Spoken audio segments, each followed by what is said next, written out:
Bismillahirrahmanirrahim.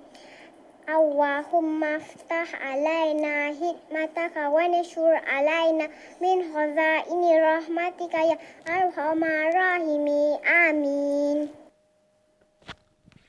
Amin amin ya rabbal alamin. Bismillahirrahmanirrahim. Assalamualaikum warahmatullahi wabarakatuh. Hai, selamat datang ke kelas PDPR cikgu. Kali ini untuk subjek Sains Sosial dan Alam Sekitar, khas untuk murid-murid kelas Satria. Okey, hari ini hari Rabu 27 hari bulan 1 tahun 2021. Alhamdulillah, walaupun bukan di kelas tapi kita masih lagi berpeluang bersama-sama berjumpa di kelas online ini. Bagi tahun 2021 ni, cikgu masih lagi mengajar kelas Satria untuk subjek Sains Sosial dan Alam Sekitar. Okey, tapi kali ini berbezanya kita berjumpa suara dulu. Mungkin nanti insya-Allah kita akan bersua juga di kelas. Pertama sekali cikgu nak ucapkan terima kasih kepada murid-murid kelas Satria dan ibu bapa yang berusaha untuk menyertai kelas PDPR cikgu untuk hari ini. Kelas pertama ya untuk tahun ini. Jadi bila kita cakap kelas pertama, mestilah topik yang pertama, iaitu topik 1, manusia.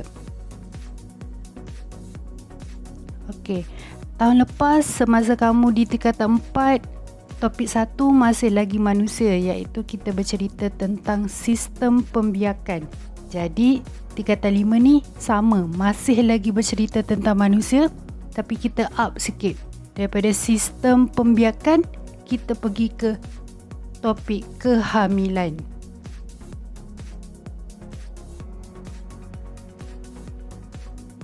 Okey, kehamilan. Masihkah kamu ingat bagaimana kehamilan boleh berlaku? Dia ada hint sebenarnya daripada kelas tingkatan 4 tahun lepas. Macam mana kehamilan berlaku? Dia adalah berdasarkan sesuatu sistem dalam tubuh badan manusia. Apakah sistem manusia yang terlibat dalam proses kehamilan? Adakah sistem pernafasan, sistem pencernaan, C, sistem peredaran darah, ataupun D, sistem pembiakan? Okey, dekat sini cikgu bagi kamu masa sikit untuk kamu rasa nak jawab yang mana, A ke, B ke, C ke, ataupun D. Kamu rasa apa yang berkaitan dengan kehamilan? Kamu tahu tak apa tu maksud kehamilan? Okey, mengandung, perempuan mengandung. Jadi adakah dia terlibat dengan sistem pernafasan? Macam mana kamu bernafas? Macam mana manusia bernafas? Okey, adakah dia berkaitan dengan kehamilan? Okey, selalunya sistem pernafasan ni dia berkait dengan organ apa? Okey, organ paru-paru dan sebagainya. Kalau sistem pencernaan, organ utama dia adalah perut.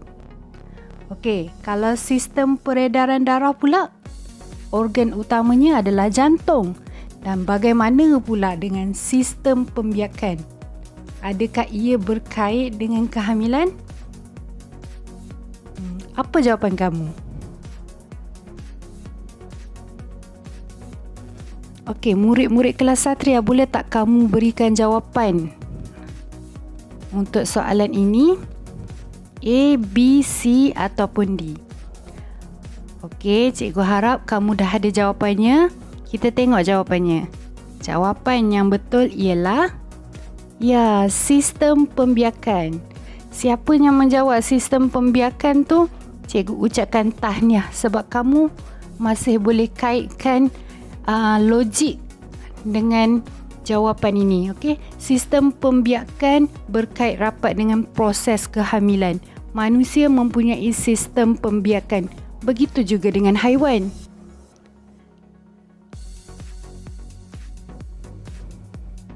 Okey, ini kita recap balik subjek sains topik 1 manusia yang kamu belajar semasa tingkatan 4. Okey, bagaimana proses kehamilan berlaku? Gambar rajah ni menunjukkan secara ringkas macam mana seorang bayi boleh dilahirkan. Okey, seorang bayi tercipta hasil daripada gabungan lelaki dan perempuan. Dia tidak boleh lelaki dengan lelaki ataupun perempuan dengan perempuan. Melawan fitrah manusia, melawan fitrah manusia. Lelaki mesti dengan perempuan melalui perkahwinan lah. Melalui perkahwinan, okey, berlakulah pencantuman ataupun persenyawaan. Okey, organ pembiakan perempuan menghasilkan ovum. Sel ovum ini perempuan punya. Dan organ pembiakan lelaki menghasilkan sperma. Ini adalah sperma. Cikgu harap kamu masih ingat dan kamu boleh gambarkan dalam kepala lah. Okey, yang ini adalah sperma, organ pembiakan lelaki. Okey, apabila kedua-dua sel ini bercantum, ovum dan sperma bercantum. Okey, ini gambaran dia. Okey, hanya satu sperma sahaja yang berjaya disenyawakan oleh ovum. Okey, dalam banyak-banyak sperma ni, kamu nampak ni macam ada ekor kan. Okey, hanya satu sahaja yang berjaya. Okey, yang berjaya disenyawakan dengan ovum. Ini adalah ovum ni. Okey, ovum. Ini yang ramai serang ni adalah sperma. Okey, yang akan berjaya adalah satu. Okey, kemudian apabila bercantumnya ovum dan sperma, terhasillah zygote. Okey, kamu kena ingat stage ni. Zygote. Dan kemudian membentuklah sedikit demi sedikit ciri-ciri manusia. Okey, sebelum dia menjadi sempurna, okey, kita panggil dia sebagai embryo. Terhalang sikit kat sini. Okey, embryo. Kemudian tambah lagi ciri-ciri. Ada ciri-ciri dia yang diciptakan untuk menghasilkan fetus. Okey, dan terakhir sekali, okey, jadilah bayi. Ini adalah stage yang terakhir ya, bayi. Okey, ini adalah perkembangan bayi di dalam perut. Okey, bila dah keluar perut nanti adalah perkembangan seterusnya, daripada dia tak boleh merangkak, dia boleh merangkak, kemudian dia boleh berjalan. Yang tu di luar kandungan.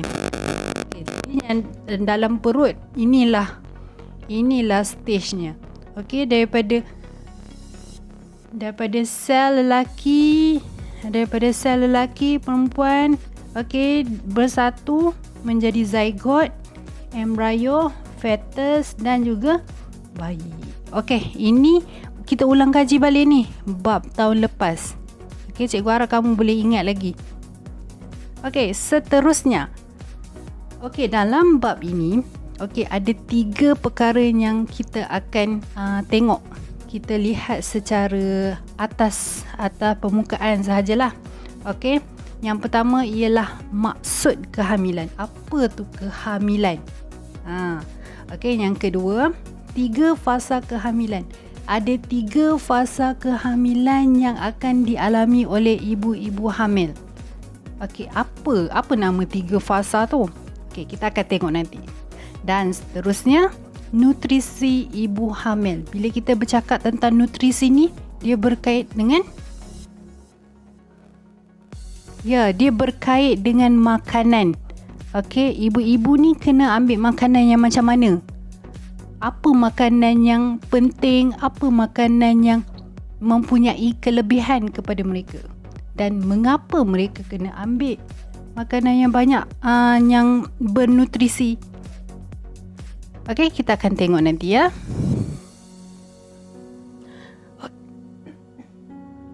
Okey, maksud kehamilan. Okey, kehamilan merupakan satu proses pembentukan janin di dalam rahim seorang wanita dan berakhir dengan kelahiran bayi. Okey, macam kita dah tengok pada awal tadi, macam mana secara ringkasnya gambaran proses pembentukan janin di dalam rahim seorang wanita. Rahim ni ada dalam seseorang wanita saja. Lelaki tak ada rahim. Sebab itulah perempuan saja yang mengandung. Lelaki tak mengandung sebab tak ada rahim. Okey, tiada rahim. Okey, kamu kena ingat ni. Kehamilan dia adalah satu proses pembentukan janin di dalam rahim seseorang wanita dan berakhir dengan kelahiran bayi. Itu secara ringkasnya maksud kehamilan. Okey, bagaimana apa buktinya kalau seseorang perempuan mengatakan yang dia mengandung? Macam mana dia nak periksa ataupun macam mana dia nak pastikan betul tak aku ni mengandung? Sebabnya pada awal kehamilan kita tak nampak pun daripada segi fizikalnya kalau kita mengandung.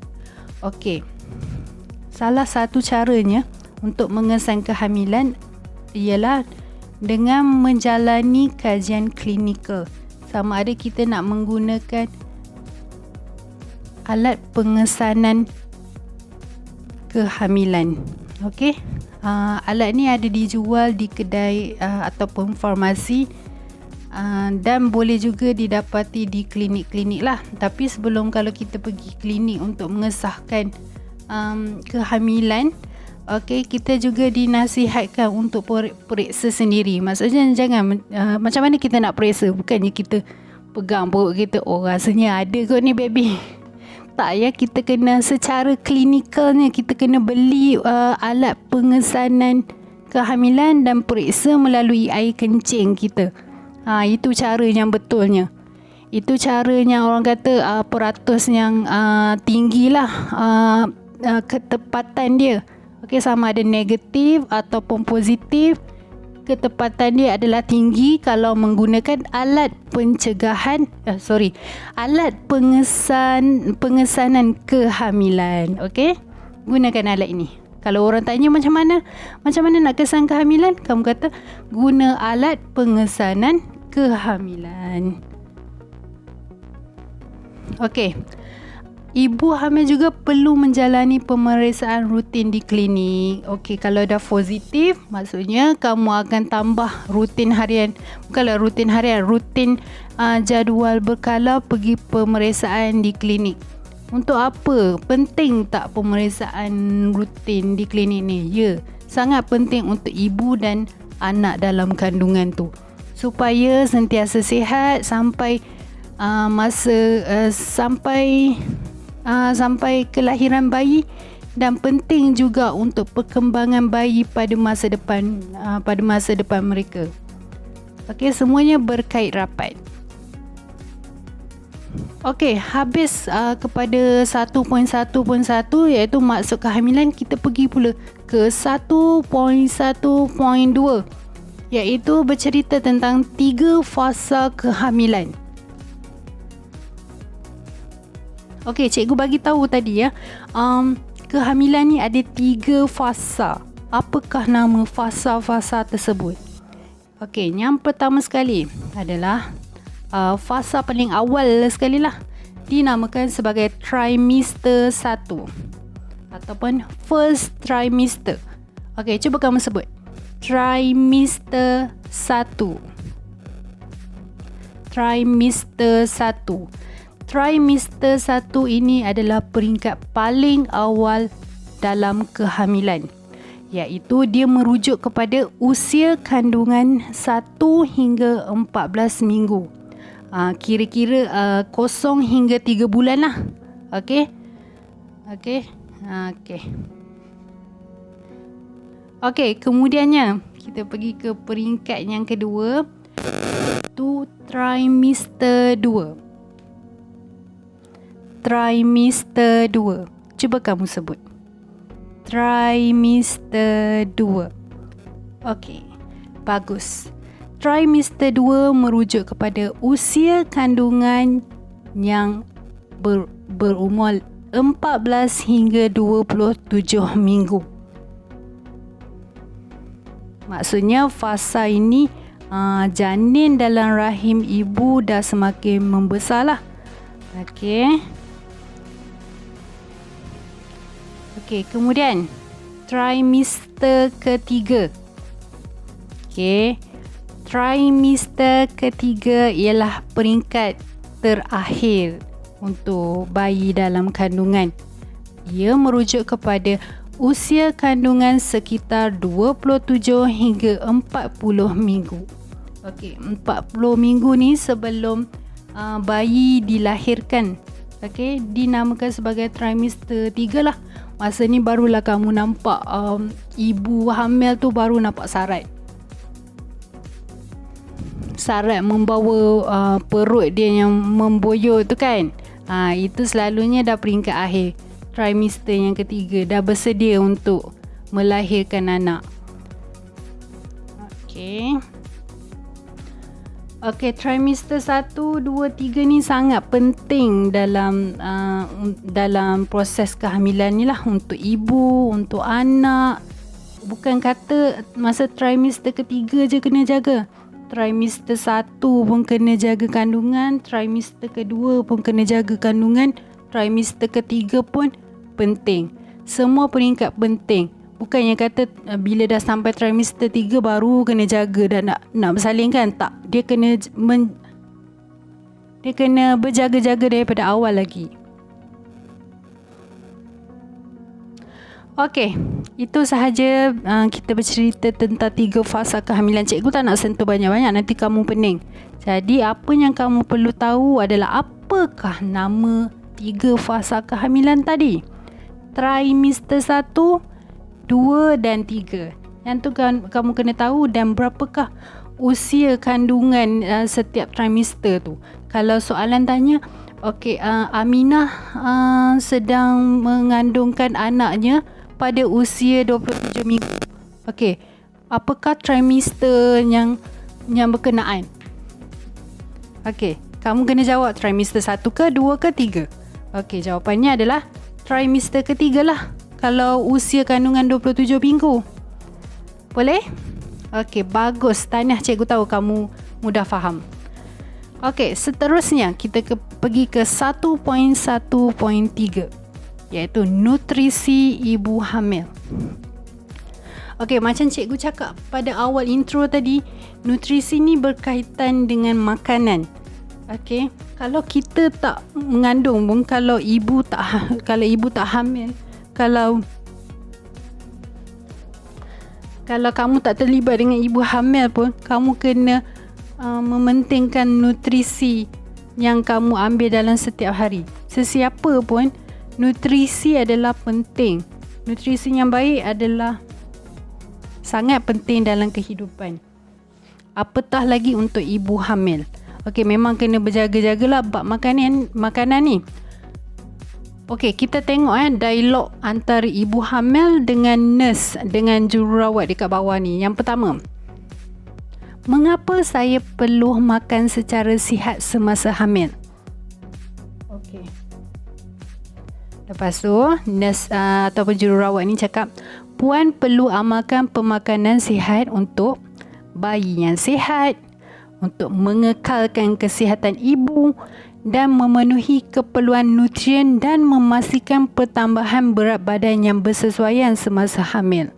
Okey, makanan ataupun nutrisi yang sihat sangat penting untuk bayi yang sihat. Okey, supaya bayi tu dalam perut tak adalah terlalu kecil ataupun terlalu besar, dan zat-zatnya cukup untuk menghasilkan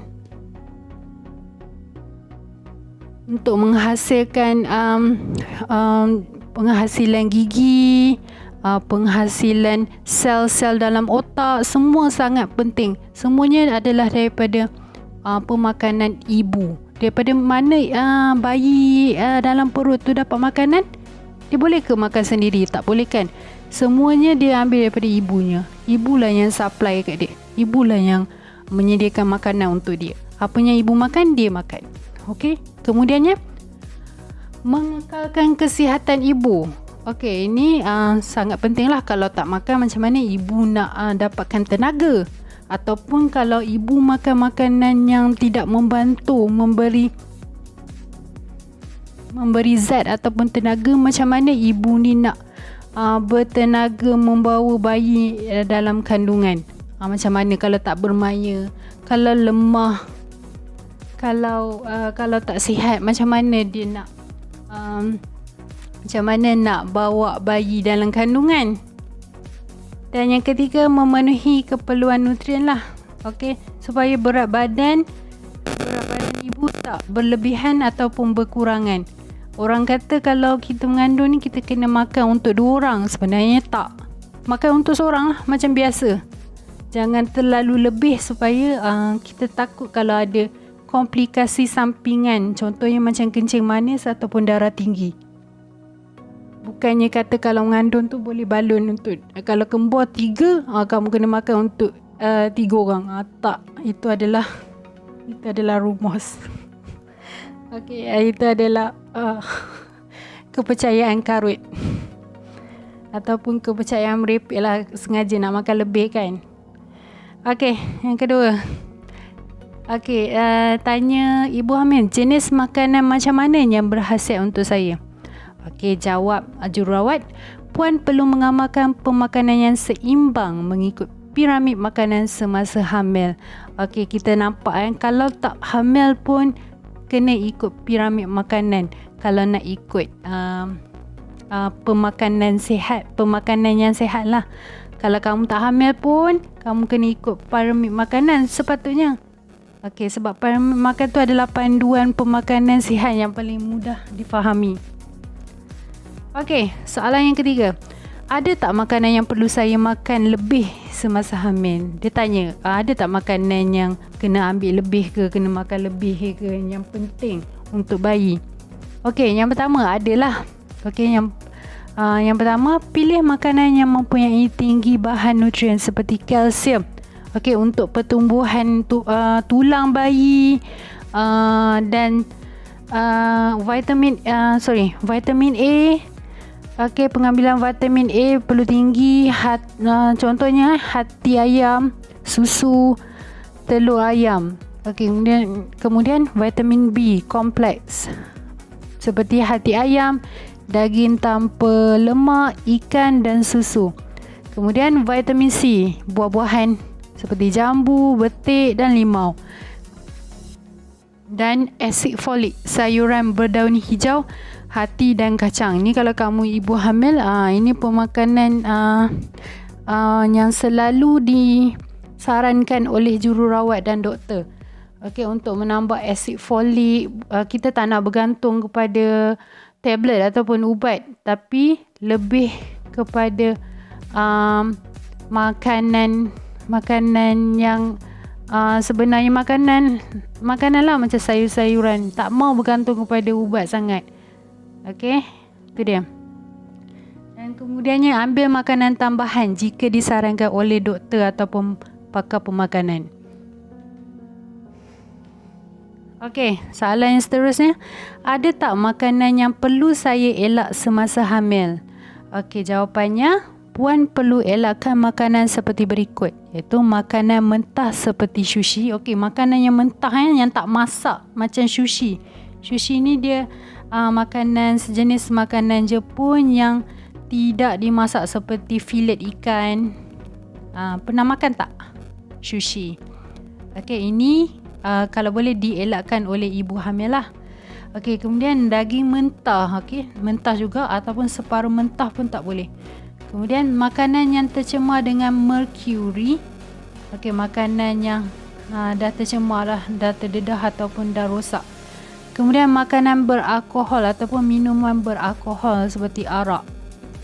Dan makanan herba, ubat-ubatan serta minuman berkafein. Contohnya teh, kopi, Milo ataupun coklat pun kita perlu kurangkan, sebab tu pun ada sedikit kandungan kafein. Okey, cikgu nak tambah makanan seperti ulam-ulaman pun kalau boleh dielakkan. Ibu hamil perlu elakkan, sebab ulam-ulam tu dia tak masak kan. Jadi kita takut dia adalah sejenis makanan mentah dan memberi keburukan ataupun mudarat kepada ibu hamil. Okey, kita pergi setakat ni clear tak? Boleh cikgu harap okey. Okey, kita pergi seterusnya. Okey, ini adalah nutrisi untuk ibu hamil lah. Seperti jawapannya jururawat tadi, piramid makanan adalah segala-galanya. Kalau kamu tak hamil pun, kamu kena ikut panduan piramid makanan. Okey, dekat atas ni adalah makanan yang perlu ambil sedikit sahaja. Seperti manisan. Nampak tak sini ada gambar kek, coklat, air berkarbonat, keropok, gula-gula, jeli, biskut. Okey. Dan yang bawah ni minyak, mentega, butter, gula, garam. Okey, ini adalah 2 kategori makanan yang perlu ambil sedikit sahaja. Okey, bagaimana pula makanan yang perlu diambil secara sederhana? Ia adalah seperti protein, kacang, susu, cheese, low fat yogurt. Okey, inilah adalah 2 kategori makanan yang perlu diambil secara sederhana. Kacang, protein, lemak. Okey, dan tenusu, produk tenusu. Okey, ambil secara sederhana saja. Tak ambil pun tak boleh. Ambil berlebihan sangat pun tidak digalakkan. Okey, kemudian apa yang kita kena ambil banyak, secara banyak? Okey. Okey, kemudian secara banyak ni mengikut piramid makanan, buah-buahan, sayur-sayuran dan karbohidrat. Okey, karbohidrat ni pun sebenarnya ambil secara sederhana lah, jangan terlampau lebih. Okey, ambil secara banyak ni adalah sayur-sayuran dan buah-buahan. Okey, jelas tak? Boleh nampak kan? Senang saja. Piramid makanan ni adalah secara ringkasnya nak gambarkan makanan apa yang perlu ambil banyak, sedikit dan sederhana. Okey, boleh tak jelas tak tentang topik 1.1 ni, kehamilan. Okey, tadi kamu dah tengok apakah maksud kehamilan, apakah 3 fasa kehamilan, dan ketiga, apakah nutrisi yang penting untuk ibu hamil. Okey, cikgu ulang balik maksud kehamilan. Okey, maksud kehamilan ialah proses di mana janin membentuk di dalam rahim ataupun kandungan seseorang wanita sehinggalah kelahiran bayi. Macam mana kita nak mengesan kehamilan? Macam mana? Okay, caranya adalah dengan menjalani ujian secara klinikal lah, ataupun menggunakan alat pengesanan kehamilan. Okey, apakah 3 fasa kehamilan? Yang pertama adalah trimester 1, trimester 2 dan seterusnya trimester ketiga. Dan apakah nutrisi yang penting untuk ibu hamil? Senang, merujuk kepada piramid makanan. Itu sahaja. Okey, tugasan untuk kamu pula, kamu hendaklah menjawab soalan yang cikgu berikan di grup WhatsApp. Okey, tulis semula soalan tersebut dalam buku nota sains untuk tahun ini dan jawab soalan-soalan berikut. Okey, kita jumpa lagi dalam video yang akan datang, topik yang seterusnya. Assalamualaikum warahmatullahi wabarakatuh.